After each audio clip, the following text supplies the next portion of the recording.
This message is for Sultan of Sokoto. This message is for Sultan of Sokoto. Please leave our people alone.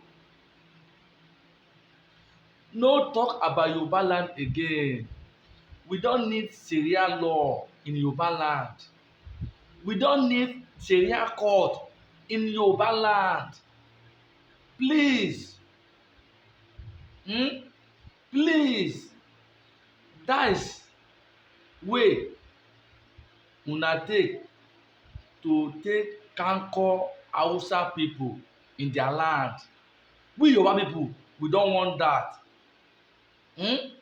We Yoruba people, we don't want that in our land. Ọmọ Yorùbá, ẹ jẹ́ ká jí lójú oorun wa. Sultan of Sokoto kò sí nǹkan tó kàn pẹ̀lú ọ̀rọ̀ ilẹ̀ Yorùbá o.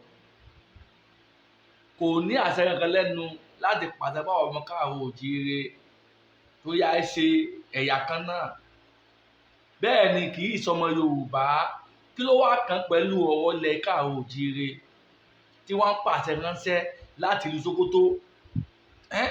Àwa tá a nílùú a sọ wípé a fẹ́ Sharia law, a fẹ́ Sharia court nílẹ̀ bàbá wa. Èwo wá ní tiẹ̀ ń bẹ́ẹ̀? Kí ló kàn ń bẹ́ẹ̀?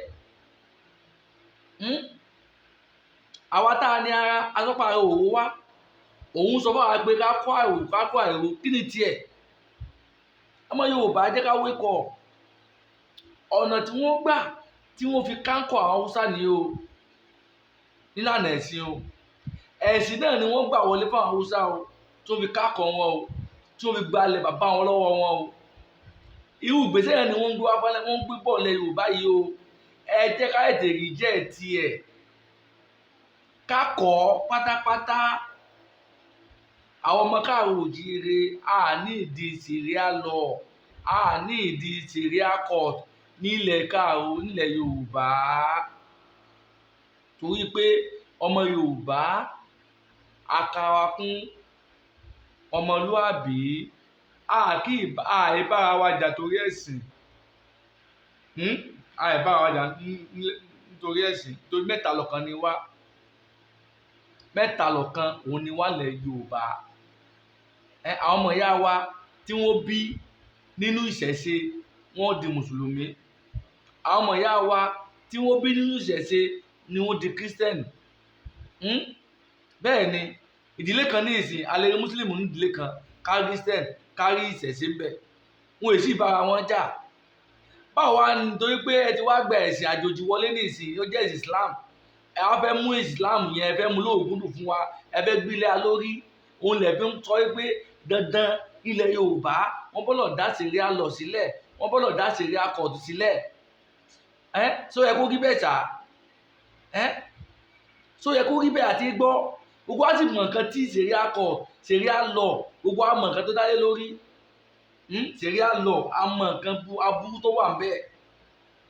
Ṣó wá dáká pa òun nǹkan bá láàrin Yorùbá? Kò dáká gbà láàyè, òun làbí ń sọ gbogbo ẹ̀yọ́ ọmọ ìyá wa nínú ẹ̀sìn àjòjì, nínú ẹ̀sìn Ìsìláàmù. Ẹ má torí ẹ̀sìn kẹ́ẹ̀ta ìran yín dànù. Ẹ má torí ẹ̀sìn tẹ́ ẹ jọ wípé bóun tí Yorùbá ti dé láwùjọ o. Ọmọ Yorùbá ni wá, ọmọlúàbí ni wá. Tí a bá fẹ́ ṣe mọ̀ nǹkan lé ayé, a gbọ́dọ̀ think Yorùbá first. Ẹ jẹ́ ká kọ́kọ́ ronú sí ọmọ ilẹ̀ Yorùbá náà, tó ilẹ̀ Yorùbá gangan ló jẹ wá lógún o. Òun ló gbọ́dọ̀ jẹ wá lógún o. Òun ló gbọ́dọ̀ wà ní òòyà ọkàn wa o. Ká mọ̀ torí ẹ̀sìn ká wá ta ara lé wa lọ́pọ̀ o. Kò yẹ kó rí bẹ́ẹ̀ o. Ìṣẹ̀ṣe ni wọ́n sílẹ̀ Yorùbá. Bí àwọn paláwa ti ṣe látàrí báyé nìyẹn. Àlẹ́ wa torí pé a ti gba ẹ̀sìn wọlé ní ìsìn. Oníkan ní ṣe kírísítẹ̀n sí kírísítẹ̀n, ẹni ṣe mùsùlùmí sí mùsùlùmí. Ká wá sọ wípé nǹkan táwọn babaláwa ń ṣe yẹn kò dáa. Kò yẹ kó rí bẹ́ẹ̀ o. Wọ́n tọ́ pé ọmọ tó bá sọ lẹ́nu ó sọ àpòyà kọ́ ni o. Ẹ̀sìn mọ́ yẹn ká fowó jì ká bìjú lè bàbá wa fáwọn àtọ̀hún ìwá kan tí wọn ò níran, tọ́bí wọn ò nílé, wọn ò nílùú. Gbogbo ọkọ̀ wọn ni pé kí wọ́n gbalẹ̀ lọ́wọ́ onílẹ̀, kí wọ́n gba lọ́wọ́ onílé. Òun ló wà lérò ọkàn wọn. Òun náà ni Sultan of Sokoto ìwé ẹ̀ ní wù yìí o. Ìwé ẹ̀ ló fẹ́ wù fún alẹ́ Yorùbá yìí o. Ẹ má jẹ́ ká gbà fún o.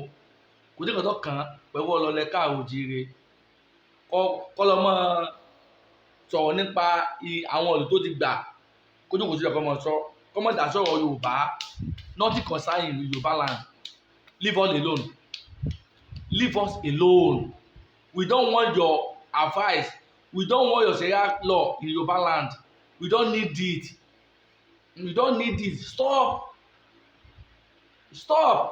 talk about Yorùbá land again please ẹ ṣe gan ni.